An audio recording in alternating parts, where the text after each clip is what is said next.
आप लोगों का विज्ञान के सेशन में स्वागत है। आज से हम लोग एक नया चैप्टर स्टार्ट कर रहे हैं, ऊर्जा के स्रोत। तो ये जो हमारा टॉपिक है, आप ये देखेंगे, ये हमारा एक टाइप से एक जनरल साइंस का टॉपिक है कि इसमें हम थोड़ा सा फिजिक्स से रिलेटेड, थोड़ा सा बायो से रिलेटेड, थोड़ा केमिस्ट्री से रिलेटेड, एक मिक्स हमें सारा इसमें कॉन्सेप्ट्स देखने को समझने को मिलेंगे।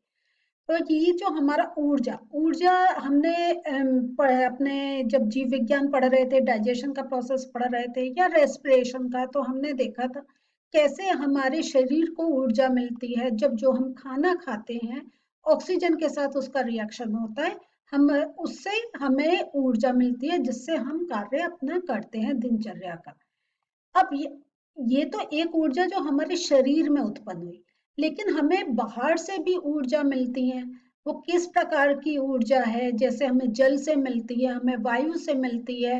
ये जो हम पेट्रोल यूज करते हैं, घर में कुकिंग गैस यूज करते हैं, तो ये भी हमें एक प्रकार की ऊर्जा है जिसका हम अपने दिनचर्या में उपयोग करते हैं। उसी के बारे में आज हम समझने जा रहे हैं कि ऊर्जा के ये ऐसे कौन से स्रोत हैं, ये कैसे बनते हैं, इनका कैसे यूज होता है, ये सब हम इस चैप्टर में समझेंगे। तो सबसे पहले हम समझते हैं ऊर्जा। ऊर्जा क्या है? तो आप ये देखिए, जब हम ये तो आज हम लोग देखेंगे ऊर्जा के बारे में। ऊर्जा क्या है? तो जैसा आप जानते हैं, ये हमारा जो चैप्टर होता है, हम उसको सेशंस में बांटते हैं। तो हमारे इस चैप्टर से 10 हमारे सेशंस चलेंगे जिसमें हम इसके टॉपिक्स को धीरे धीरे करके समझेंगे। तो आज जैसा आप जानते हैं, हम लोग समझ रहे हैं ऊर्जा के बारे में। ऊर्जा क्या है? तो ऊर्जा क्या है? ये विभिन्न रूप है। ऊर्जा के क्या है? विभिन्न रूप है, तथा ऊर्जा एक रूप को दूसरे रूप में ऊर्जा के एक रूप को दूसरे रूप में परिवर्तित कर सकते हैं। क्योंकि आप ऊर्जा मीन्स क्या हुआ? एनर्जी। और जैसा आप जानते हैं, energy can neither be created nor be destroyed. ना तो हम उसको क्रिएट कर सकते हैं, ना उसको खत्म कर सकते हैं, लेकिन उसको एक फॉर्म से हम दूसरे फॉर्म में चेंज कर सकते हैं। तो ये तो हम जानते हैं कि एक एनर्जी को हम एक फॉर्म से दूसरे फॉर्म में चेंज कर सकते हैं। जैसा हमने पहले, इससे पहले जो चैप्टर करा था उसमें समझा था कैसे हम इलेक्ट्रिकल एनर्जी को मैकेनिकल एनर्जी में चेंज कर रहे थे। याद है जब हमने मोटर के बारे में पढ़ा था, तो हम क्या इलेक्ट्रिसिटी पास कर रहे थे, उससे क्या हो रहा था? मोटर घूम रहा था, जिससे हमारा पंखा या जैसे हमने पानी का टुल्लू, तो वो मैकेनिकल एनर्जी में चेंज हो रहा था। ये तो एक चीज हमें मालूम है। लेकिन अब आप देखेंगे, ये जो हमारा स्टेटमेंट है, ये energy can neither be created nor be destroyed. लेकिन हमारा आजकल जैसे जानते हैं, हम ऊर्जा के संरक्षण की भी बात कर रहे हैं। तो कैसे ये हमारे एक हिस्सा ह्रास हो रहा है? क्योंकि हम तो ये समझते हैं कि वो तो जो है वो रहेगी, कोई उसका नुकसान नहीं होगा। लेकिन अब हम धीरे धीरे जब चैप्टर में चलेंगे तब समझेंगे कैसे इस एनर्जी का ह्रास भी हो सकता है। उसको कैसे एक हमें अपनी जुडिशियस वे में हमें उसे यूज करना चाहिए। तो ऊर्जा का स्रोत क्या होता है? ये क्या होता है? एक लंबी अवधि तथा सुविधाजनक रूप से ऊर्जा की पर्याप्त मात्रा प्रदान करता है। कोई भी एनर्जी सोर्स है तो वो हमें एक लंबे टाइम के लिए, जो हमें अगर कहें हम उसका यूज कर सकते हैं।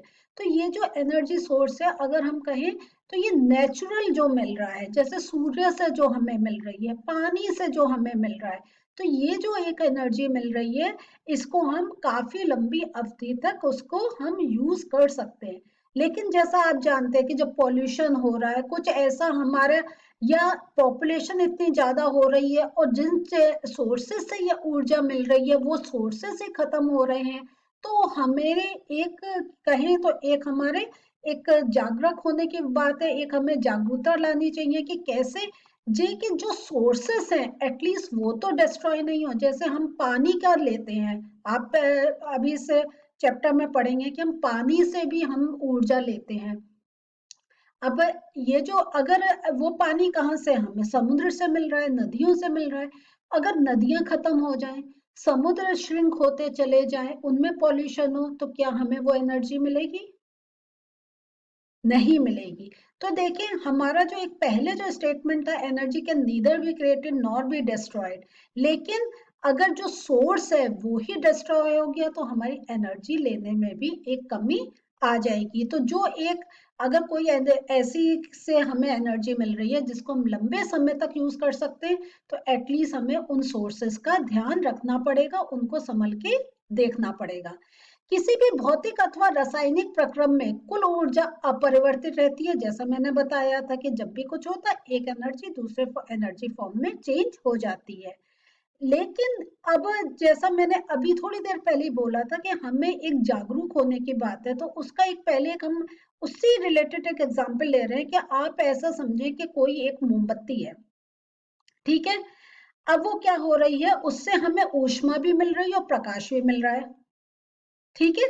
तो ये जो जब हमें ये उसमें ऊष्मा और प्रकाश मिल रहा है, तो वो क्या हो रहा है, उसके साथ अन्य उत्पादों के साथ मिलकर मोम के रूप में रासायनिक ऊर्जा को वापस प्राप्त कर सकते हैं।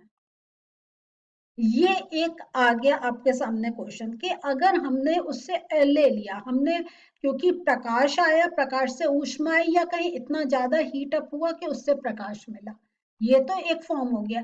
लेकिन जो हमारा जो एक जो मोम है, क्या वो हमें वापस मिलेगा?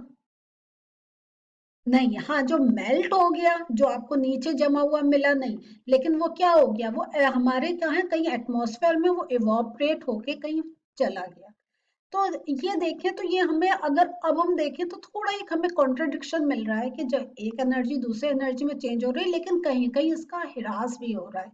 तो एक ये ह्रास की बात करें, जो ऐसे केमिकल प्रोसेस चल रहे हैं जिससे ह्रास हो रहा है, ऊपर से हम जो सोर्सेस में मतलब वो सोर्सेस खत्म कर रहे हैं, तो हम देखें कहीं कहीं ये जो है ऊष्मा का या अगर कहें हम ऊर्जा का एक ह्रास हो रहा है।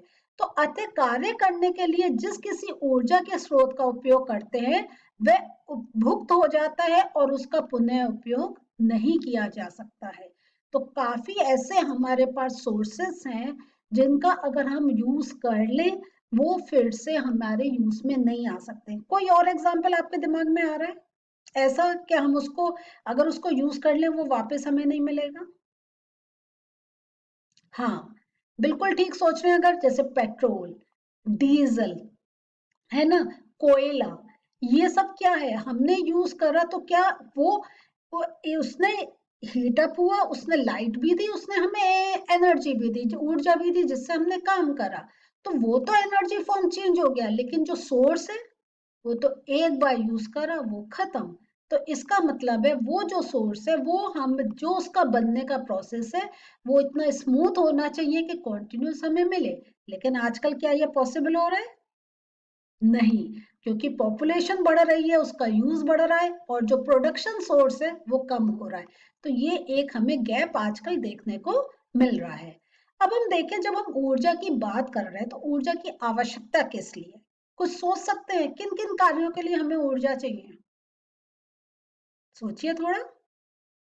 चलिए अब हम लोग चेक करते हैं ऊर्जा की आवश्यकता हमें कहाँ कहाँ पड़ती है। खाना बनाने के लिए, जो हमें या तो अगर गांव में देखें तो जैसे लकड़ी है, कोयला है, इसका यूज है। और गैसेस भी, गैस जो है अब गांव तक पहुंच गई है, घर में हम गैस का यूज करते हैं।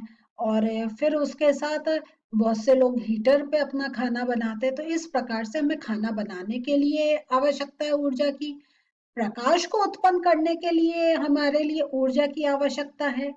यातायात के लिए, क्या जब हम कहीं एक जगह से दूसरी जगह जा रहे हैं तो बसेस से जा रहे हैं, कार से जा रहे हैं, ट्रेन से जा रहे हैं, तो वो ऐसे चल रही हैं? नहीं, उन्हें या तो विद्युत ऊर्जा की जरूरत है या डीजल की जरूरत है। कुछ ना कुछ एक हमको माध्यम चाहिए जिसके कारण वो जो एक व्हीकल है, वो जो यातायात का साधन है वो चल सके। और देखते हैं और किसके लिए, मशीनों को चलाने के लिए हमें इलेक्ट्रिकल एनर्जी चाहिए। तो इलेक्ट्रिसिटी कैसे प्रोड्यूस हो रही है, तो वो अभी हम देखेंगे कैसे, कि कौन से सोर्सेस से इलेक्ट्रिसिटी प्रोड्यूस हो रही है और कैसे वो जो हम इलेक्ट्रिसिटी यूज कर ले रहे हैं वो रिसाइकिल नहीं हो सकती है, वो यूज अप हो गई, उसके जब वो यूज हो गई हमें और चाहिए। तो ये भी एक हमारे ध्यान देने वाली बात है। उद्योगों तथा कृषि कार्य के लिए भी हमें ऊर्जा की आवश्यकता होती है। ट्रैक्टर चलते हैं, ट्यूबवेल चलते हैं, तो वहां पे भी हम देखते हैं ऊर्जा की आवश्यकता होती है। तो ऊर्जा के उत्तम स्रोत की प्रमुख विशेषताएं क्या होनी चाहिए कि जिनसे हमें ये मिल रहा है, ये ऊर्जा मिल रही है या काम करने की ऊर्जा मिल रही है, उनकी क्या विशेषताएं होनी चाहिए, उस पर अभी हम लोग ध्यान देते हैं। प्रति एकांक द्रव्यमान अथवा प्रति एकांक आयतन अधिक कार्य करे। मिल, इसको अगर हम शॉर्ट में बोले, उच्च कैलोरीफिक माप होना चाहिए, या हम कह सकते हैं हाई कैलोरीफिक वैल्यू, के मीन्स कि वो हमें इतनी सी हमें यूज करनी पड़े और हमारा काम बहुत बड़ा हो। तो ये प्रति एकांक आयतन अधिक कार्य करे, एक तो उसका ये होना चाहिए। दूसरा क्या है, सस्ता एवं सरलता से सुलभ हो, मीन्स वो हमें वैसे हमें मिले कि वो सस्ता भी हो और आसानी से मिल सके।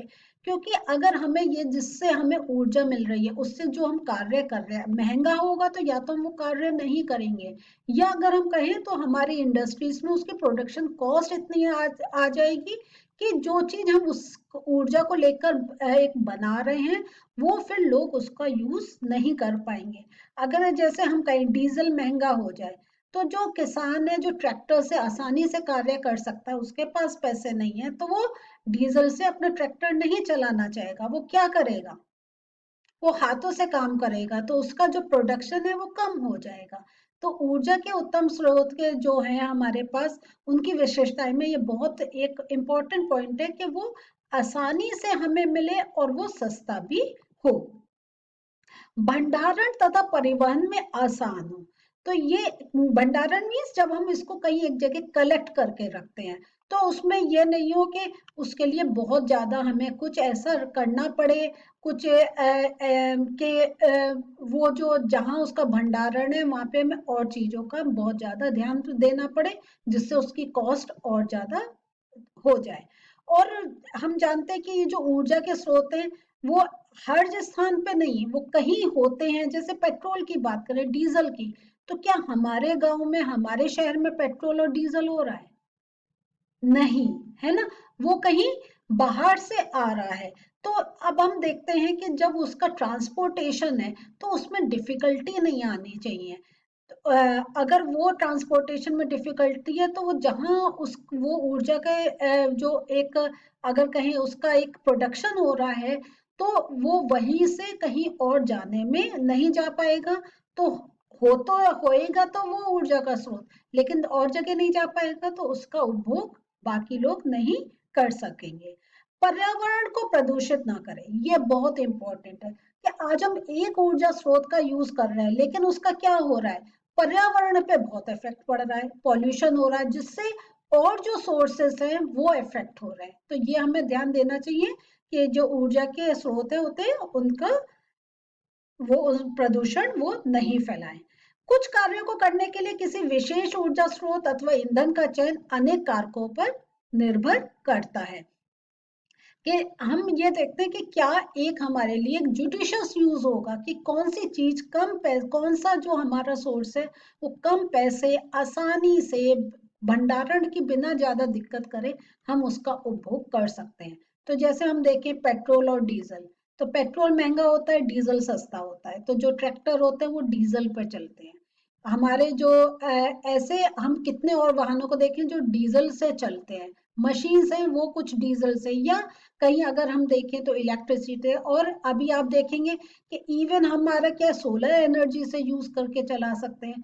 तो हमें ईंधन का चयन बहुत संभल के करना चाहिए।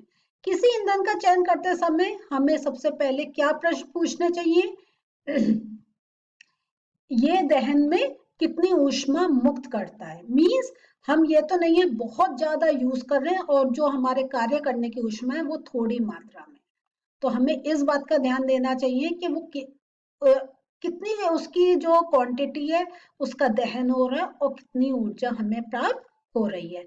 दूसरा हमारा ध्यान जाना चाहिए, क्या ये अत्यधिक ऊष्मा उत्पन्न करता है, कि ऐसा तो नहीं है कि हमें चाहिए थोड़ी और वो जो है वो इतनी ज्यादा ऊष्मा उत्पन्न कर रहा है कि हमारा अगर हम कहें तो उसका 20% यूज कर रहे हो, 80% टोटल उसका वेस्टेज हो रहा है। और फिर हम देखते हैं क्या ये आसानी से उपलब्ध है। तो ये हमारा जब भी हम किसी ईंधन का करें तो हमें इन चीजों पे एक ध्यान देने की जरूरत है। ईंधन की जब हम बात कर रहे हैं तो ईंधन की परिभाषा क्या होगी? वह पदार्थ जो जलने पर ऊष्मा तथा प्रकाश देता है, वो होता है ईंधन। के ऊष्मा मीन्स अगर कहीं हमें हीट एनर्जी दे रहा है और प्लस हमें लाइट एनर्जी प्रदान कर रहा है। अच्छे ईंधन के क्या गुण होने चाहिए? उच्च कैलोरीफिक मार्क, जैसा अभी हमने देखा था। उसके साथ अधिक धुआं या हानिकारक गैसें वो नहीं उत्पन्न करे। फिर मध्यम ज्वलन ताप होना चाहिए। तो जो हमने देखे पॉइंट्स देखिए वो ही जा रहे हैं, लेकिन आपका क्या जरा सा एक टॉपिक करा ऊर्जा स्रोत और ईंधन, तो यहाँ आपका एक डिफरेंस का आ जाएगा। तो वो तो हम मेन सोर्सेस की बात कर रहे हैं, अब हम आ गए फ्यूल पे कि वो फ्यूल कैसा होना चाहिए, उसके क्या गुण होने चाहिए। सस्ता तथा आसानी से उपलब्ध हो, आसानी से जले, उसको यूज करने में हमें ज्यादा दिक्कत नहीं है। अगर आप सोच रहे कि जैसे हमने पेट्रोल डाला और गाड़ी चलानी शुरू कर दी, अगर कुछ ऐसा करना पड़े कि हमें उसमें और कुछ काम करना पड़े और कुछ डालना पड़े, उसको एक पर्टिकुलर टेम्परेचर देना पड़े, तो वो फिर हमारे लिए, अगर हम कहेंगे वो हमारे लिए एक अच्छा ईंधन की कैटेगरी में नहीं आएगा। और सेम वही आ गया, भंडारण तथा परिवहन में आसानी हो। अब जो ऊर्जा के स्रोत की हम बात कर रहे हैं, तो ऊर्जा के स्रोत आपको मालूम है कितने प्रकार के होते हैं? कितने प्रकार के? चलिए देखिए। ठीक है इसका दो प्रकार के। एक है प्रकार गैर पारंपरिक स्रोत और दूसरा है पारंपरिक स्रोत। तो ये हम आने वाले सेशंस में पढ़ेंगे कि पारंपरिक स्रोत क्या होते हैं और गैर पारंपरिक स्रोत क्या होते हैं। तो आज हम लोगों ने क्या पढ़ा? आज हमने अपने नया चैप्टर स्टार्ट करा है जिसमें हमने समझा है कि ऊर्जा कहाँ से जो है वो हमें कैसे एक जुडिशियस वे में यूज करना चाहिए, उसके गुण क्या होने चाहिए, और कैसे ये जो ऊर्जा है इसका हमें, अगर हम ध्यान से यूज कर रहे हैं, वो प्रदूषण नहीं करे, तो हमारा एक एनवायरनमेंट भी एक मेंटेन रहेगा, प्लस हमारा उससे जो हमें एक अपना कार्य करना है वो भी आसानी हो जाएगी। तो आने वाले सेशंस में बहुत कुछ है इस चैप्टर में समझने के लिए। मिलते हैं अगले सेशन में। बाय।